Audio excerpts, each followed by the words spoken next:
This is Harper from Rotato's podcast, and you're listening to Rollmongers.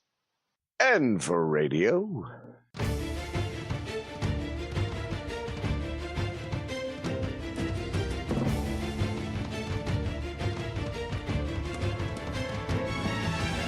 Hello, everyone, and welcome to another exciting episode of Dice Before Dishonor. The Palace. The Palace in Opera. Lord Varth, I understand you and your compatriots had a key hand in retrieving these artifacts. The court would like to hear your version of the story, and perhaps all those in attendance who aided you in helping the Ocasti name be re-elevated. Romeo looks nervous and shoots you a sidelong glance, practically willing you to say, no, like, don't do it, man. I'll step up and clap my hand on Romeo Alcasti's shoulder, and I'll begin with the tales that we've discovered about his family in the days of past, about how his ancestors were noble on the field of battle, how they were righteous in their execution of duty, and were honored many times, both by bearded and non-bearded alike.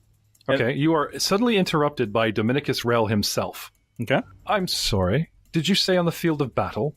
Yes.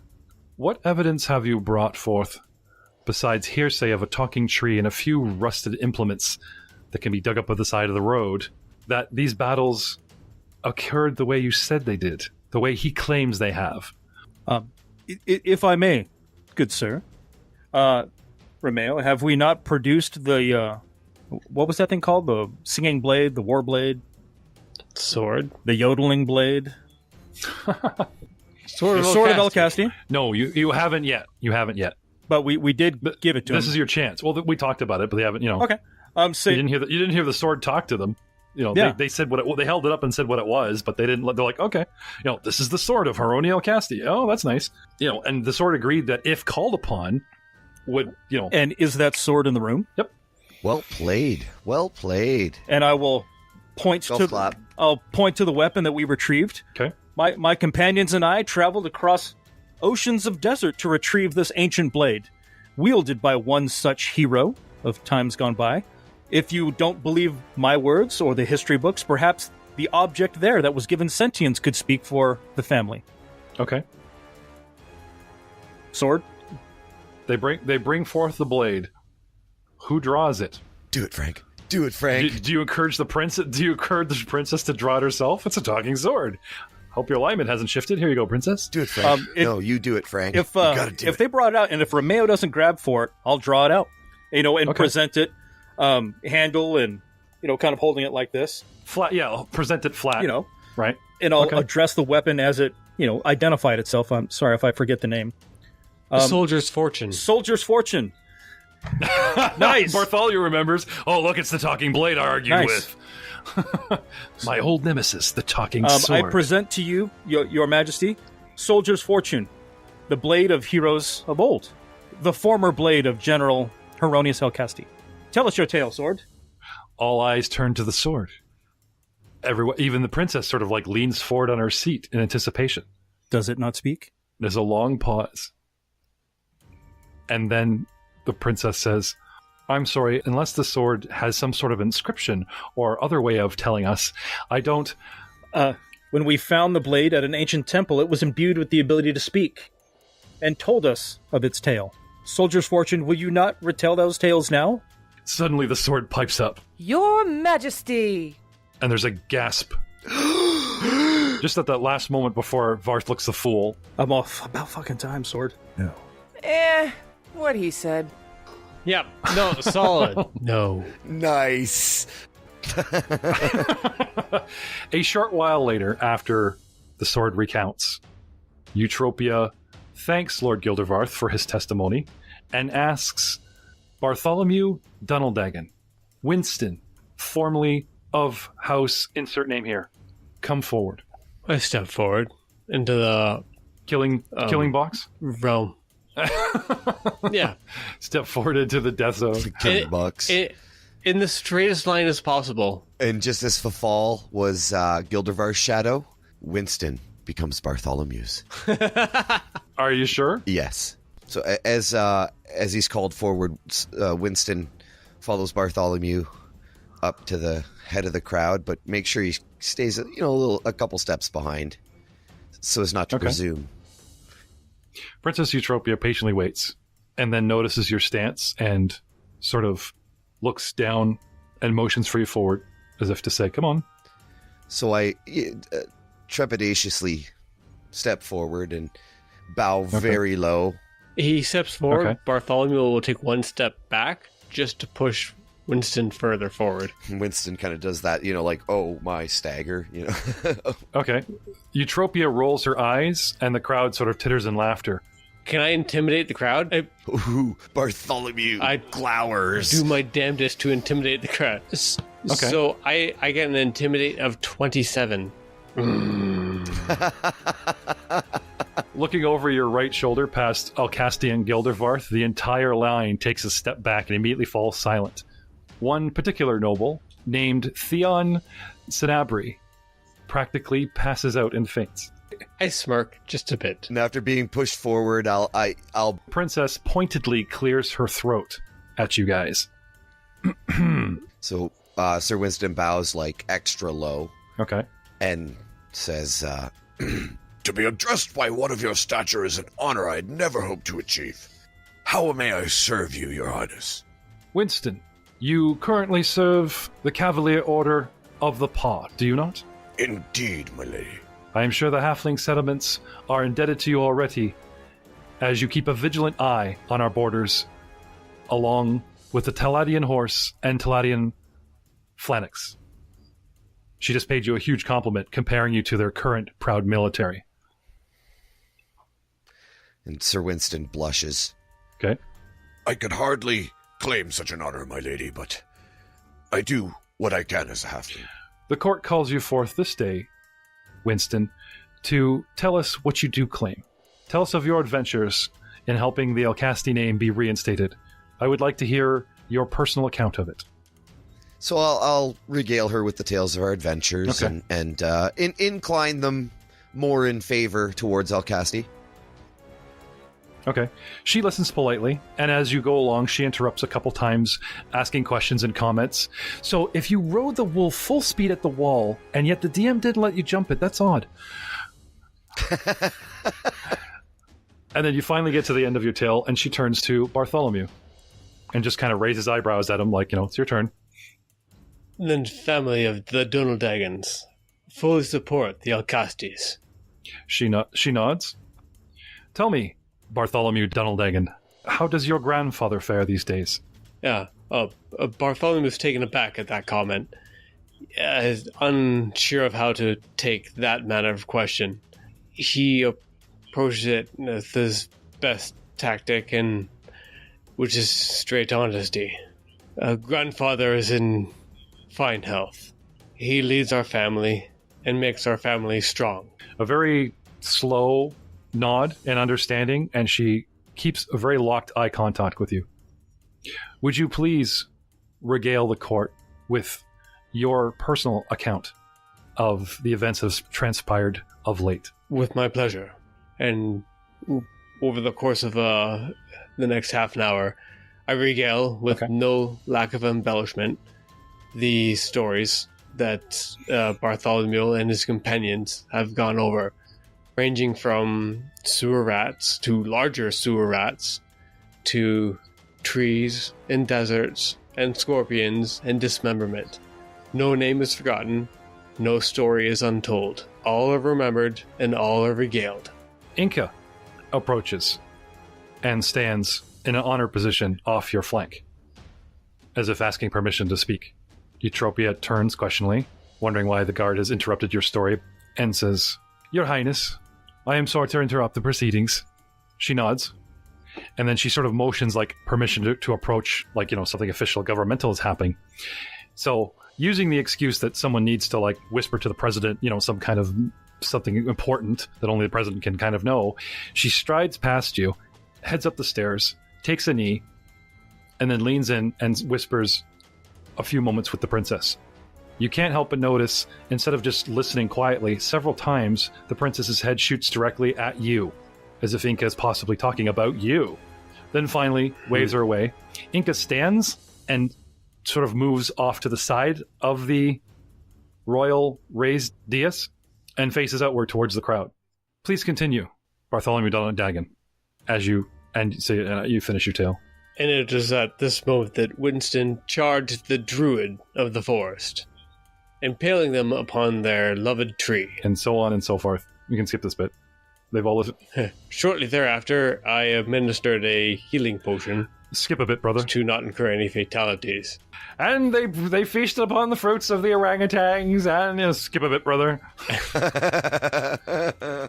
Can we get to the part where you just pull out the pin? Ha! She thanks you, and you guys are implied to fall back in line. We thank you for your time, Queen. Lastly, the court calls upon the adopted son of the proud Ulfin family. We've called him Leon for so long, I've forgotten his real name. Hiko Sorrente. Hirakai, I'm just going to make him upset. The eyebrows are already twitching. Let me just look this up here. Rico Suave? Hakiru. Help me out here. Hakiru. Akiko. Hakuryu. Okay. Akihiko. So close, but the syllables... You know what? I'm actually going to have her screw it up, and you guys can just laugh at me. The court calls upon Hakiru, the adopted son of the proud Ulfin family, Hakiru Akiharo, she says so tentatively. He approaches and prostrates himself. Okay. In a very surprisingly low bow. Like, normally people would bow pretty low, but... You actually get on your knees samurai style and, pin the knuckles in the forehead to the floor? Yeah, he's, flat. Oh, wow. Okay. Again, there's a more of a nervous titter than sort of an amused titter going through the ranks. Rise, Akiro, Vinmark, attaching the last name. Rising. Okay. The court calls upon you for your personal account of the affairs of late, motioning at what the other guys did, pointing out your compatriots. Still not actually looking at the princess, looking below her. Yep. Your Highness, as the story with Bartholomew, and then he begins until he gets to about the forest area.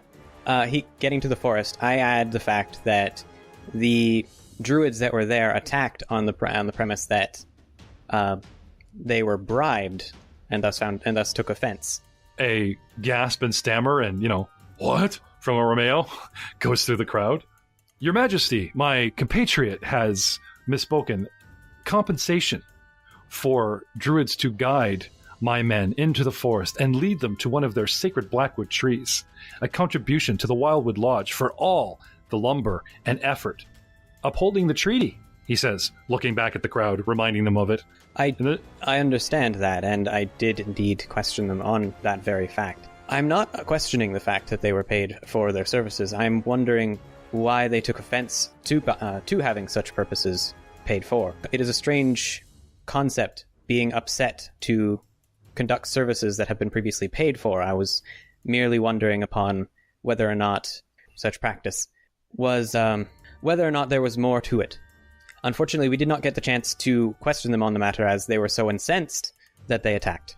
Realizing that we had, unfortunately, been required to defend ourselves, I took it upon myself to take the druids back to the Wildwood Lodge, where I was unfortunately separated from my companions. Upon my return, we collected the evidence and brought it towards you, as you see. There have been new developments, however. We have reason to believe that, unfortunately, the payment for our expedition may have come from less than reputable sources. I do not doubt the honor of the name Honoria Alcasti, but I do question the motives of Romeo Alcasti, unfortunately. Silence speaks volume in the room as everyone processes what the man said and comes to the realization that you are implying that you guys stand for his ancestor, but not for Romeo himself, because of how he funded the ill-gotten gains, that sort of thing. It all sinks in. Then, all eyes turn to Alcasti. Fist clench is beet red, glaring at you in disbelief and sheer seething anger. However, since you were called upon directly by the princess, and he has already interrupted once and she waved it on and got you to continue, he dare not say anything until she does again. Eutropia herself just lets the moment hang and looks about the room, gauging everyone's reaction. After a horrible long silence, Dominicus Rel politely coughs and sort of spurs Princess Eutropia, who herself remains unreadable, was having difficulty processing. In her stoic stance, seemed hesitant to act. A cough of displeasure from Dominicus spurs her into immediate action. Thank you, young Vinmark, for your testimony. The court will take all accounts in these proceedings. And sort of and nods for you. You're done. Yep, not a word. Leaves. So, gentlemen, we are looking for what you could say is sort of a collective diplomacy. Okay? Sweet. So, since we skipped over the sort of details, I am asking you, gentlemen, collect what is our intention here? To glorify Heronia and cut Romeo out of the picture? To, be truthful but still prop up Romeo? The family name should be honored despite this guy is doing a couple things underhanded? Or just, discredit the whole line? Sure. Well, he is young yet. He could bring honor to the Alcasti name. I'm all for the direction Jay was going. That restore the honor to the family, but Romero doesn't deserve it. He's the last male in the family. Without him, there will be no future. I was trying to figure out how to put that eloquently, and my turn was over. So I got 2 yay and 2 nay. No, that's fine. It sounds like we got 2 people that, elevate the name, but Romeo doesn't deserve the title. And 2 going, hey, give him a chance, just let's elevate the name. All right. Presenting the case, gentlemen, requires you a DC 25 diplomacy, perform oratory, or profession barrister check. However, there's lots of pluses and penalties to be gained. So, are we doing the aid another thing, or... Well, here's the thing. In a role-playing sense, okay, Lord Varth, luckily your best guy, approached the throne, set everything up, and was our lead. Ha! Fuck you guys! Okay, everybody, this is a very special case, gets to aid. However, you can only aid 1 in 10. We're a house divided, Frank. This isn't... No. So Frank goes up, Leon can aid him. You guys were not aiding, Frank's intention. You guys are on your own. It doesn't detract from that. I'm just saying the lead intention, unless you guys, or it's just not, that they come to their own conclusion because you guys are kind of divided on this. Okay? So... Yeah, with Frank. So give us 2 rolls, and whoever gets the better is the one who wins. Hang on. That's not how it goes down. I'm just making my way through this very complicated, and this isn't even the social combat. That gets really fun. Help me, Obi-Wan Kenobi. Leading with a diplomacy check, which indicates what has just happened. Lord Varth. Leon, please aid. That's not even his name. All right, here it goes. I've sold my case. Casti's all right. Yeah. So I tell my story. I mean, while the family deserves the honor bought with ill-gotten coin is no honor at all. Make my roll. Oh, did he ever? Make my roll. Got a 29. That's the implied. Yep, and 29. Leon attempts to aid and got a 6. Unfortunately, I failed to aid. A 6. Okay. They found your testimony confusing. Lost in translation. And unfortunately didn't help matters. And the other guys aren't really pushing for what Samish is pushing. So, starting at 29. For every piece of evidence that you guys brought forth, you get a +2. 2 for the sword, 2 for the documents, 2 for the supposed testimony and the trinkets rusted in the cave. Doesn't particularly hurt, because if they contact the Woodland Lodge, they can actually have the tree go off again, and that will be backed. And 2 for the medals and laurels that we took from the body. So that's +10. And 2 for the bust. Oh, yes. From the church. And those increments. So another 10, bringing you up to 39. For every person that becomes friendly or helpful, will speak out to support you guys at key points. Okay?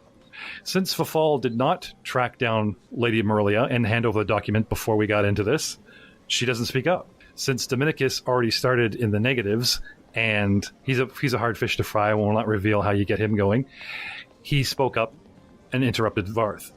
We talk about Romeo, we talk about witnesses, and I said Solomon will, and within these proceedings, he does step forward and does, giving you guys another +1, bringing you up to 40. But for each person that spoke out against you, and there were 2, you get -1 each. 1 for Dominicus, 1 for Inca.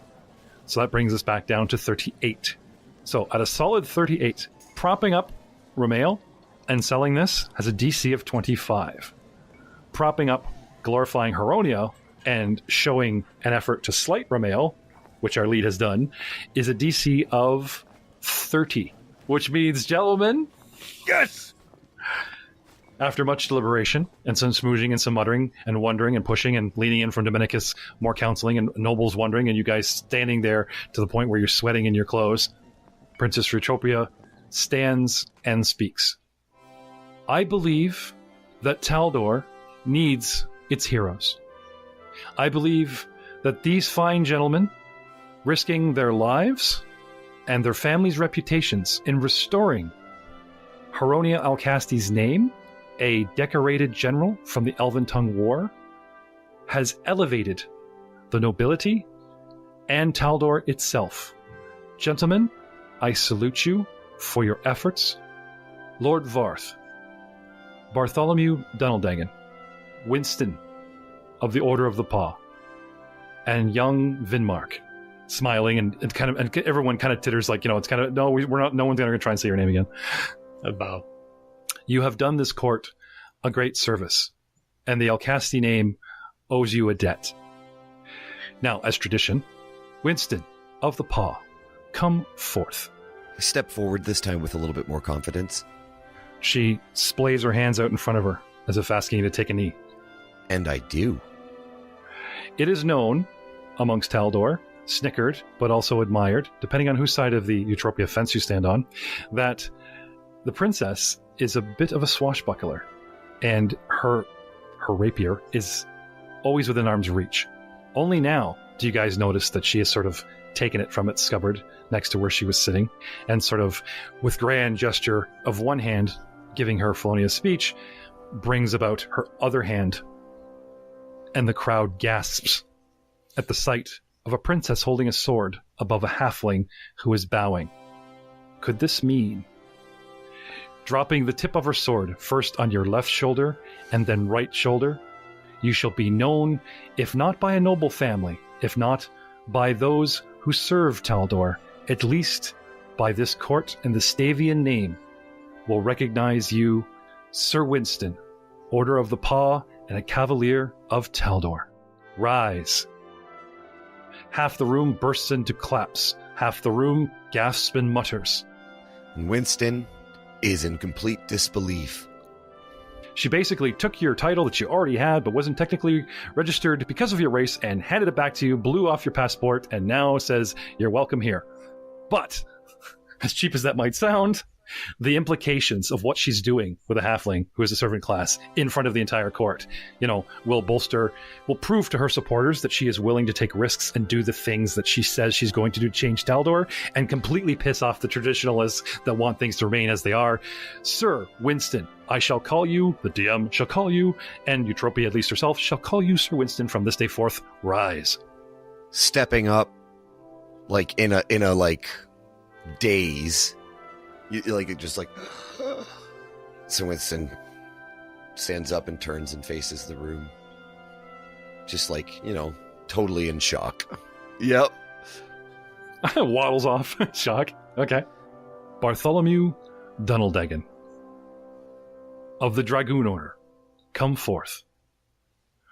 Ladies and gentlemen of my court, I see a Dunaldagan through and through. I approach, basically implying to the room that she doesn't care about his race. That this man was born a Dunaldagan, and he has upheld the name in her eyes.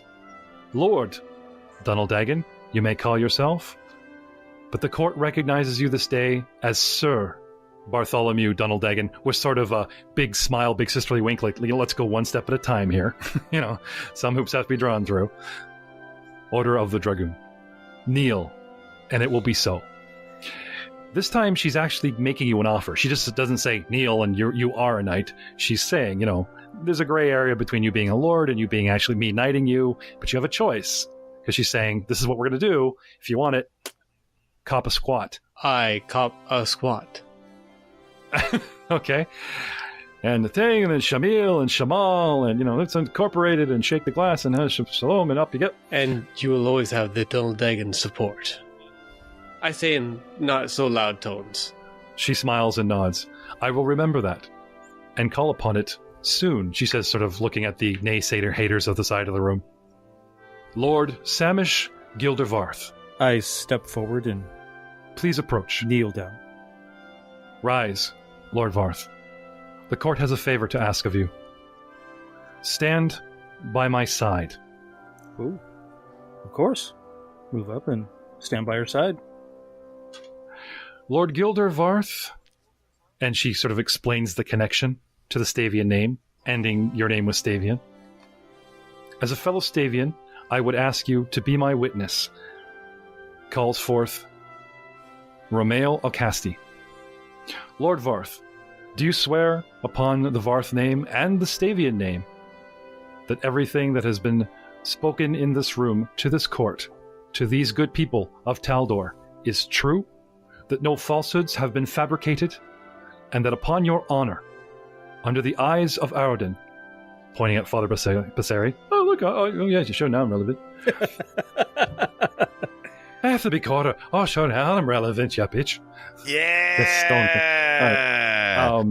That the heraldry of the Alcasti name should be reinstated, and that the actions of this man should be stricken from the record, or should be brought into light and left omitted from the Alcasti name by my power into the noble classes, and once again remain bearded in the halls of the archives. They are indeed. She asks you 2 questions. Pick one. Are we elevating everybody, or are we cutting him out? Sorry. Okay. Each word that I said is indeed the truth as I know it. The Alcasti family was honorable. I only wish that Romeo lived up to their worth. I find him to be unworthy to bear their name. Romeo comes forward. Your Majesty, this is an outrage. I do not dispute that Lord Gildervarth sees fit to give accurate testimony. However, the very men and nobles who you have elevated in this room account to the Acasti name. I am an Acasti. I have always been an Acasti, and I always shall be an Acasti. If you are to elevate our family name, I humbly thank you, Your Majesty. But to have me cut aside at this tenuous moment in history for Taldor and our name is an outrage. I demand satisfaction, and turns basically the blame of it on to Varth, pointing you out. I look down at the sword that's still in my hand. All right, fucker. Not that kind of satisfaction. No. Take a step forward. No. Varth. Court etiquette is basically you get weapon of choice, but it's a wooden version, and you guys come to blows, not necessarily meaning to draw blood. Otherwise, half the nobility would already be gone by now. All right. There is nothing that Romeo can do to reverse what he believes is about to happen. So he's trying to pick forth, sort of the last shred of his dignity by taking a stab at Varth, or maybe enough of the room will side with him later. Otherwise, you just leave in shame. As soon as she goes, you're out. Mm-hmm. So, and sort of an interesting twist of reaction, red as a beet, the man comes forward and he calls you out. Demand satisfaction. I see no problems. Varth, as a lord, it is your privilege to accept or to name a champion, because you are a lord. So if you'd like to smack this guy around, feel free. If you don't think you can take him, because I just happen to be possibly an NPC that has several levels, and you guys are first, bring it. A a champion may be chosen. Choose Barkley. Please choose Barkley. That would be... I was just going to say Barkley. Yes, fight this wolf. What? We have removed his teeth and given him wooden jaws. It is okay.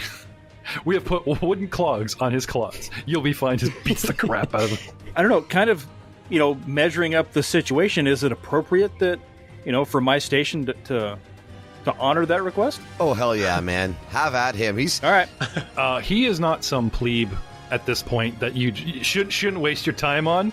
And the guy, like I said, he brought you... He's staining your name with the bad money and stuff. Like I said, if you want to have a go at him, I'm just saying, because you're a lord, All right. I mean, even if he beats the crap out of you, he's still shamed and leaves, and you'll wake up in the hospital, and your friends will be around you going, "Hey, we already partied without you." I'll, look down at him because I imagine I'm standing up on a dais. It says, and tell him, "It brings me no pleasure to put you in your place, Romero." Both men circle each other, removing their jackets, unbuttoning their shirts, and handed wooden weapons of choice. Romeo taking a wooden rapier, Lord Varth taking up a longsword. The men begin to circle each other, and somebody lights up the pipe organ in the back and begins playing the Star Trek combat theme. Dun, dun, dun, dun, dun, dun, dun, dun. And we will see you next time